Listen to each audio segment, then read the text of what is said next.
I don't think people realize that one person every 20 seconds is going to be dying of a superbug infection over the next 25 years. When the electron microscope was developed, one of the first things that was visualized were bacteriophage, and they look like little alien spiders attacking bacteria. There's a coevolution that's going on between phage and their bacterial hosts. So it's kind of like a Game of Thrones in a way. It's like with all these different weapons. It's no secret that the problem of antibiotic resistance is reaching a tipping point. Bacteria are getting better and better at evading our antibiotics, and meanwhile, we've sort of run out of ideas for new medicines. Today, we're going to be talking about bacteriophage, a potential answer to the problem of antibiotic resistance. My guest today is Steffanie Strathdee. She's a professor of infectious disease at UCSD in San Diego. Steffanie, let's get started. Great, and thanks so much for having me. I don't think people realize that one person every 20 seconds is going to be dying of a superbug infection over the next 25 years. And a superbug are Mm. bacteria that have developed superpowers. They are resistant to multiple antibiotics, and in some cases, they're resistant to every antibiotic in modern medicine. And that's the kind that my husband was dying from. So I found this out firsthand. Okay, so antibiotic resistance is getting really bad really fast. I know that the WHO said by 2039, 50 million people could die from infections that, typically we were just very easily able to treat. Absolutely, and some of the problem is that we're using the same antibiotics in the food chain as we're using in medicine, and that's breeding more and more resistance. So you're involved with something called bacteriophage. Maybe we could just start from scratch. Where did this idea come from? Tell me the history of bacteriophage. Well, humans have only really understood that bacteriophage are viruses that naturally attack bacteria since the 20th century. But bacteriophage have been around a lot longer than that. They're thought to be the oldest and most populous organism on the planet. So they've been duking it out with bacteria for almost 4 billion years.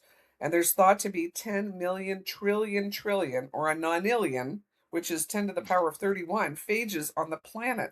So they're everywhere. And, we talk about the microbiome, but most people think of the microbiome just being bacteria. But if it wasn't for bacteriophage that keep the bacterial numbers in check, we would be overgrown with bacteria. And so they really play an essential part of our microbiomes right now. But they can be used for medicine too. Okay, so bacteriophages are viruses, just like viruses that cause the cold or cause HIV or infect cattle or whatever. But instead of infecting us or animals, they exclusively infect bacteria. That's right, because, every organism has something that will kill it, right?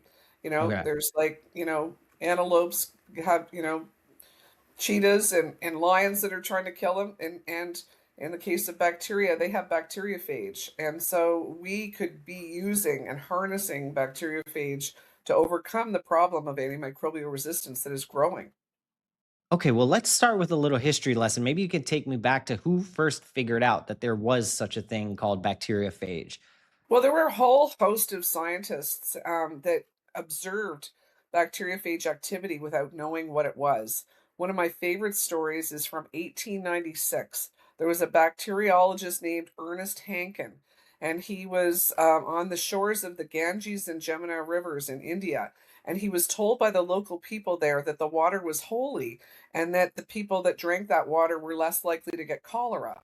Now he looked at the water and it was right beside the Hindu crematorium where bodies were being burned and cremated.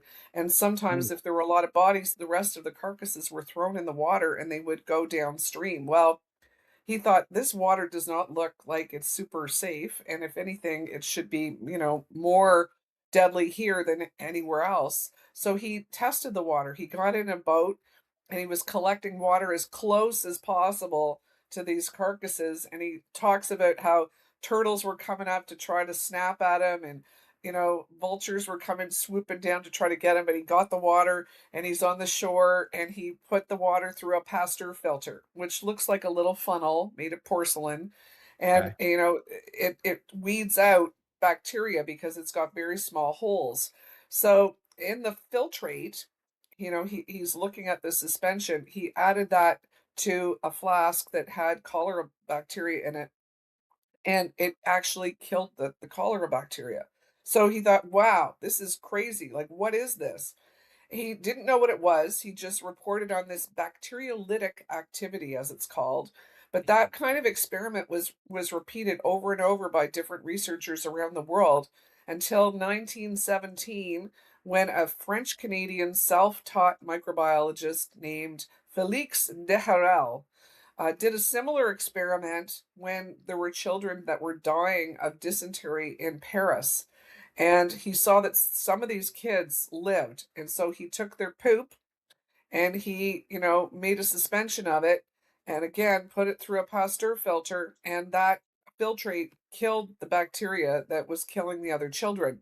So, but the difference here is that Felix was very smart. And he said, well, whatever this is, it's attacking the bacteria. And it must be smaller than the bacteria because it goes through a Pasteur filter and still is there. So even though only the light microscope existed at the time, and he couldn't see this bacteriophage, he said, this is got to be a virus, and I'm going to name this bacteriophage, derived from the Greek word phagein, which means to devour. So bacteria devourer. Now, Felix was actually teased for a long time because people said, there's no proof. You're just making this up.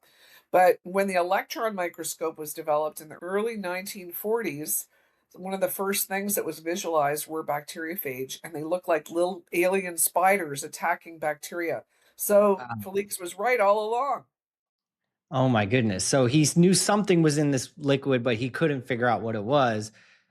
That's incredible. So what happened? So in the 40s, they start seeing this, but how come it's not something that we've ever, or like I've ever heard of?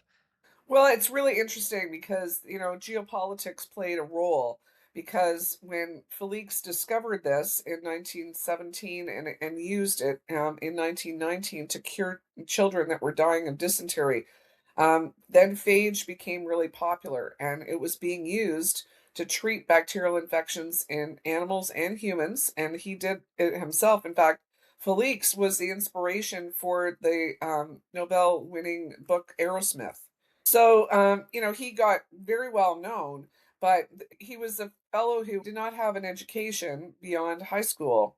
And so he really ticked off a lot of Nobel laureates because he was very derogatory about their work. But it wasn't until the electron microscope was developed that, it was agreed upon that Felix had been right. So, what we know now is that leading up to World War II, phage were embraced as a treatment in the former Soviet Union and parts of Eastern Europe. And it got the reputation of being Soviet science or Soviet medicine.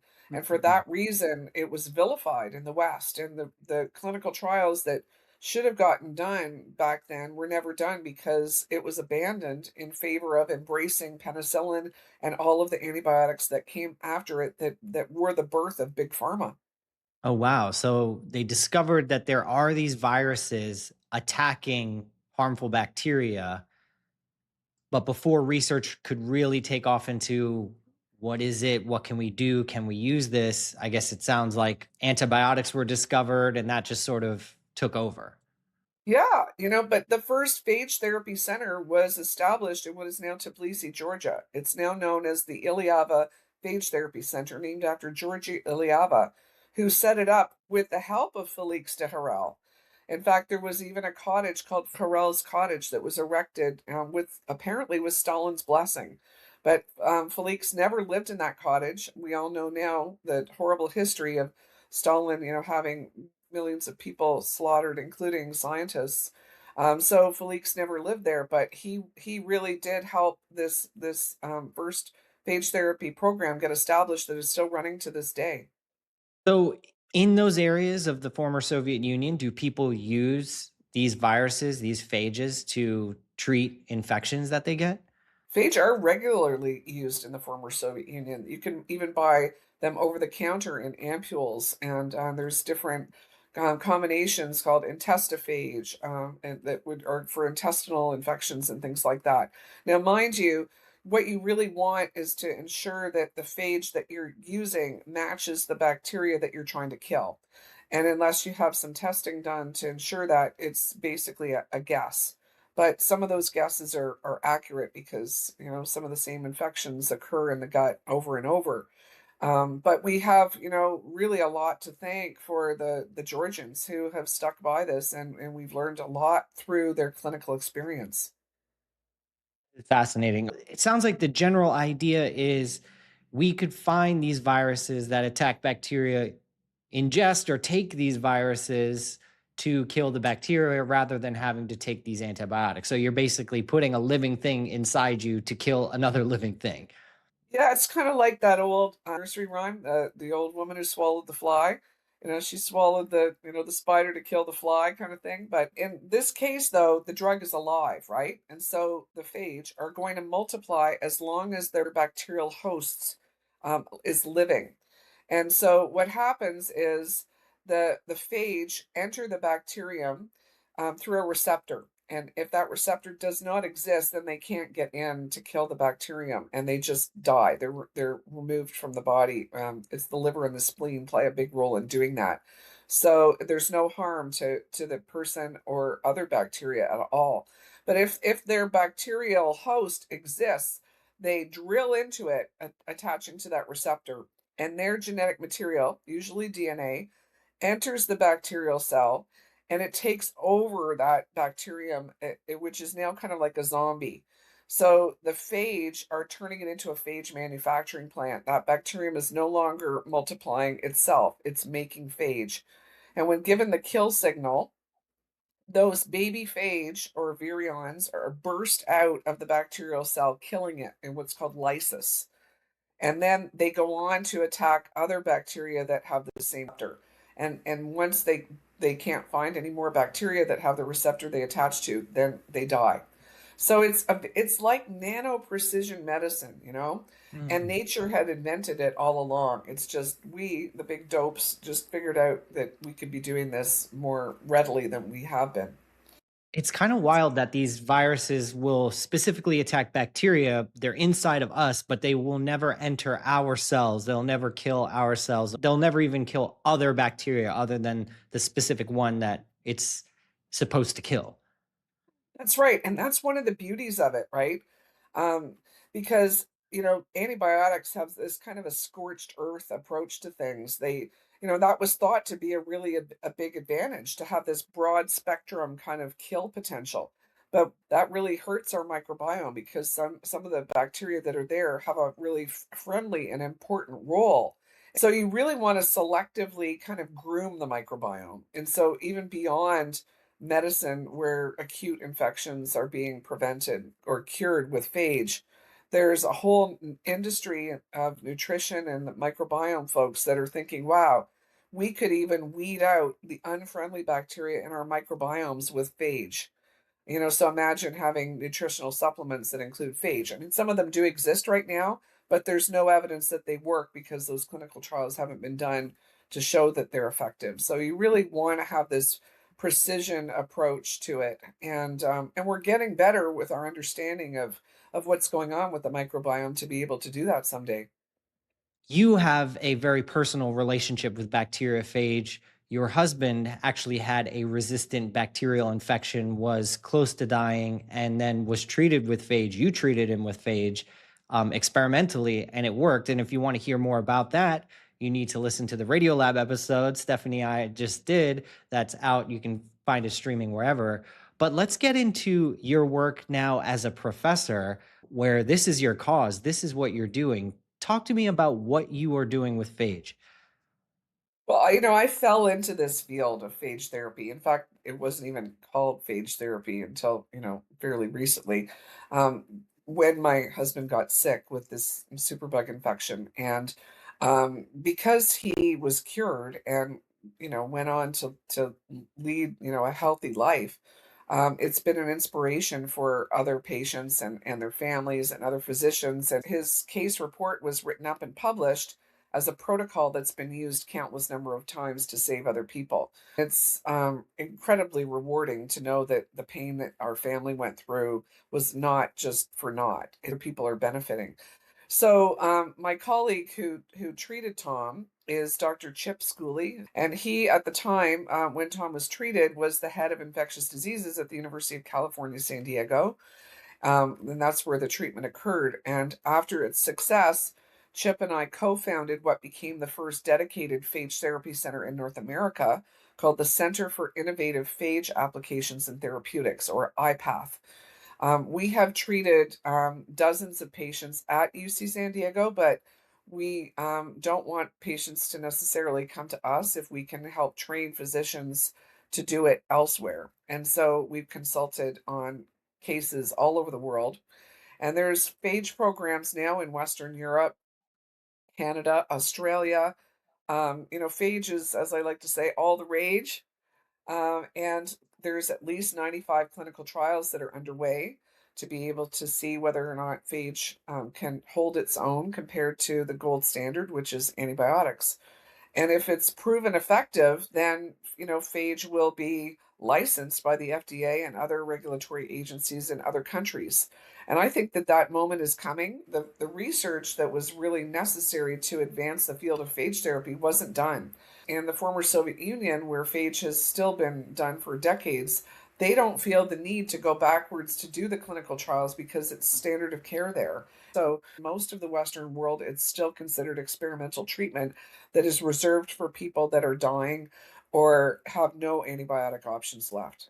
Could you walk through with me exactly how, like, you start a phage therapy center? How do you go about finding phage and using phage? How does that work?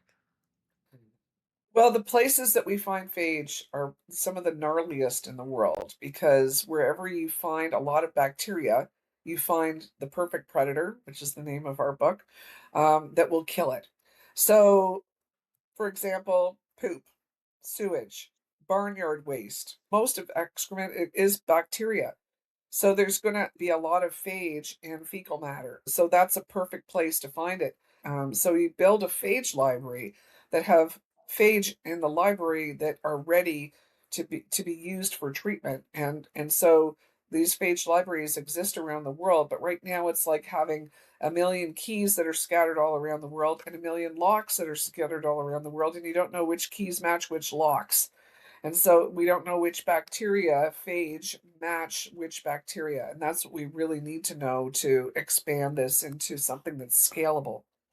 That's my question is like, okay, so you isolate something from sewage water. How do you separate all the different phages out from there? How do you figure out which bacteria matches with which phage? Yeah, well, that process is actually pretty simple. It's so simple that even students in high school isolate phage all the time in what's known as the plaque assay. So just imagine like a giant petri dish that has Mhm. agar on it, and that's the scientist's version of Jello, right? And you can impregnate that agar with bacterial colonies by streaking bacteria on it. And then you can incubate it and grow those colonies so they look like blobs. And then if you want to kill those bacterial colonies, you're hoping, say that, a sample of sewage that you collected has the phage in it that will kill that bacteria. You put a drop of that sewage on that petri dish that has the bacterial colonies, and you incubate it at 24 to 48 hours. And if it comes back with holes in it, like literally you can't see phage, they're 100 times smaller than bacteria, but if they've gobbled up those bacterial colonies, you will literally see these holes, and it looks like Swiss cheese. You get excited because you realize that those phage gobbled up those bacterial colonies and you have a match. So then what you do is you grow up that phage in sufficient quantities to be able to use it to treat the patient. It's something that can be readily done, and then you can treat the patient either intravenously or topically, or maybe they inhale it in a nebulizer if they have infection. It really depends on what kind of infection it is, but it's been surprisingly effective in the cases that we have been involved in. Now, how do you know that there's not several different species of viruses all in there and maybe one of them is killing the bacteria, but the other are doing something completely different? Well, I mean, that could be, but unless they reach their bacterial host, they're going to die. Mm. So, these days we have more sophisticated techniques to actually sequence the phage. And sometimes in your sequencing it, you realize, oh, there's actually two phage in there.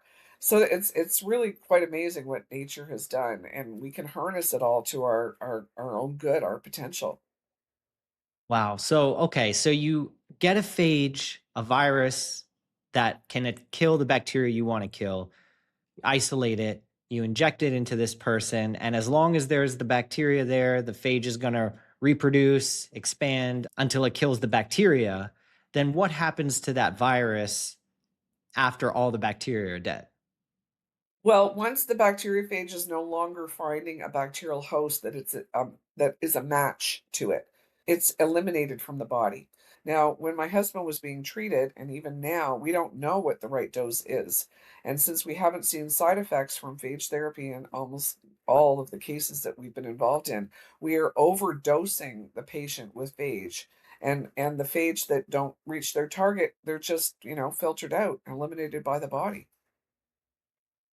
How do we know that, if we start using phage at scale, we won't create even more mutant resistant bacteria than we already have? Well, I mean, and that would be a valid concern if phage were not natural, but they already exist in nature, and they are the natural predators of bacteria. With an antibiotic, that's something that we've manufactured. It's an inert substance. It's not alive like phages, and it has often a broad spectrum kind of approach that's killing friendly bacteria as well. And phage don't do that. There's a coevolution that's going on between phage and their bacterial hosts, so it's kind of like a Game of Thrones in a way. It's like with all these different weapons. So it's just a matter of staying ahead of the resistance. And by using phage rather than antibiotics in the food chain, that would be one way that we could reduce the amount of antimicrobial resistance that we're seeing.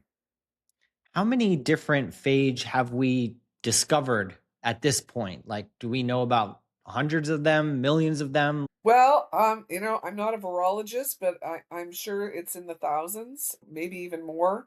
But sometimes we are not finding phage to kill a specific bacterium. Like for Legionella, for example, only one phage has been reported to my knowledge, and that's because we don't know the right places to look.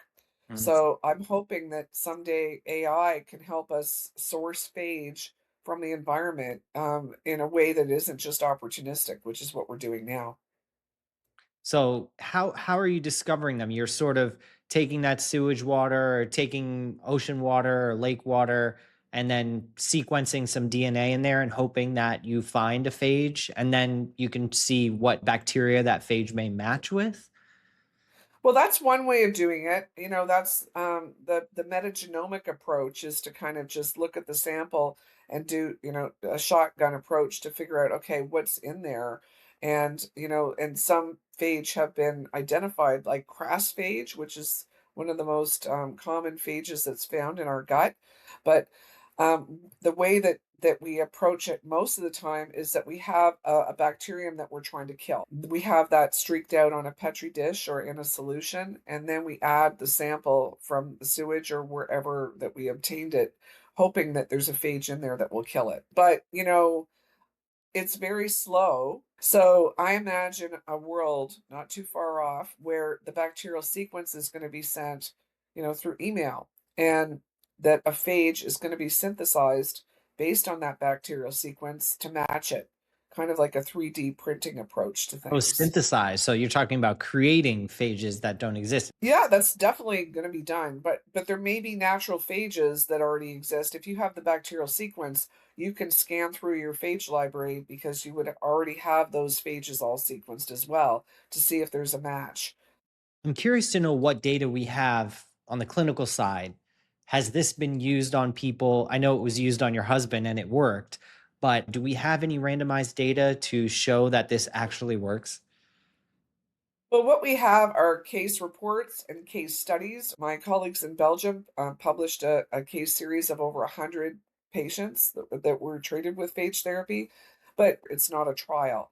There are trials that are underway, and they're in fact the first phase 3 trial of phage therapy that's a CRISPR enhanced phage therapy to treat chronic urinary tract infections is underway in the US right now. and our center at iPath is one of the sites. So, and that's what we really need, right? Our data from randomized controlled clinical trials where phage are matched up against standard treatment, which is antibiotics, to see whether or not it works. When do you think some of these randomized controlled trials might be published? Well, one that the NIH sponsored should be published within the next year or two. Well, I guess since we don't have any randomized like trials yet, could we dive into of those case reports, of those case series? Are there some that you think are the most compelling or the most interesting that we could talk about? Yeah, there's a couple of cases that I think are really promising. First is the first genetically modified phage cocktail to be used successfully in a human was reported in Nature Medicine in 2019. It was the case of a young girl named Isabel, who I got to know, who had cystic fibrosis, and she had a nasty infection with an organism called Mycobacterium abscessus, and it was disseminated. So it was not just in her lungs, it was in her livers, and she had skin nodules as well. And she was so sick that she was in hospice and she was going to die. And her mother heard about my husband's case, reached out to her doctors. Her doctors reached out to colleagues. We realized that there were these phages that had been sourced by students at the University of Pittsburgh. There were like upwards of 10,000 of them in this phage library that was just sitting there. And the professor didn't know that they ever had any therapeutic potential. But when he was approached about Isabel's case, he went, "Wow, I'd be happy to see if we have any matches for her." So he found one phage that was the phage rage kind, that the lytic kind of phage that kills the bacterium. And that was a phage that was called Muddy, Muddy. It was sourced from a rotting eggplant in South Africa by a student there. And it's a very good phage that kills a lot of mycobacteria. But the two other phages that were found were not ideal for phage therapy because there's sleepy phages that integrate into the bacterial cell DNA and hit the snooze button so they don't kill the bacterium and they can carry other genes with them that aren't necessarily friendly to people. So, but we were convinced that that a phage cocktail is better than treating with a single phage at the time. So, what the professor did was genetically modify those two sleepy phages, and he forced those phage to become the lytic phage rage kind. So now we had a phage cocktail of three phages, one that was natural, the muddy phage, and two that were genetically modified. And that phage cocktail was the first to be used in a human. And it was so successful that she left the hospital within a week. Oh my She goodness. was yeah, she, was able to go back to school, finish her level A exams, get a part-time job, leave the country on vacation for the first time. She lived an extra 3.5 years. She did not die of her superbug infection. She died of the underlying causes associated with cystic fibrosis. So that case is famous, and it really showed that genetically modified phage can play a really important role in combating bacterial infections. And that also is very attractive to biotechs because it's easier to patent those phage than it is natural phages. Right. So if you change it in some way, you can make money off of it. Yeah, essentially. Do you see phage as a way to eliminate bacteria or more to control bacteria? Because it sounds like in nature, phages haven't destroyed all bacteria. They're sort of grooming, like you said, trimming and keeping bacteria at bay. Is that how you envision it working in the human body? Like if we were using this medicinally, or do you see it as more like lethal, like the way antibiotics are? I think there's room for both. Certainly in the case of an acute infection, like the kind of superbug that Tom had was Acinetobacter baumannii. You do not want to have that bacterium, in your body. So you want to eliminate it. And so you go after phage that's going to wipe it out. But say there's some bacteria in your gut that are, for example, implicated in chronic diseases like non-alcoholic fatty liver disease, And, there's even beliefs that autism and Alzheimer's and some other types of diseases have some kind of link to a bacterial origin. And so you could use phage to groom the microbiome to weed out some of that bacteria, or at least to reduce it in terms of numbers. So I think that's going to be the future is including phage in supplements of sorts, to kind of use them as precision medicine for grooming the microbiome. All right, so you're taking some probiotics to feed some good bacteria, and you're taking some phage biotics to eliminate some bacteria, and basically creating this nice, healthy garden in your gut of the right bacteria, I guess. Yeah, and the work is being done right now to be able to do that. So it's not going to be that far off. Let's talk about your work. What are you up to? Where are things going with your work right now? I'm in Toronto right now, working with colleagues that started Phage Canada, which is a national program to try to advance phage therapy in Canada. And we have submitted a giant grant with researchers from around the world to be able to conduct phage therapy trials. Canada has treated its first couple of patients and have had some success, especially with urinary tract infections. And this kind of international collaboration is what's going to be needed because we should be learning from one another. Well, this is fascinating. I'm so excited to see where all this research goes. Super promising. I love thinking about ancient evolution and nature, but also just human ingenuity and curiosity. So this is like so exciting to me.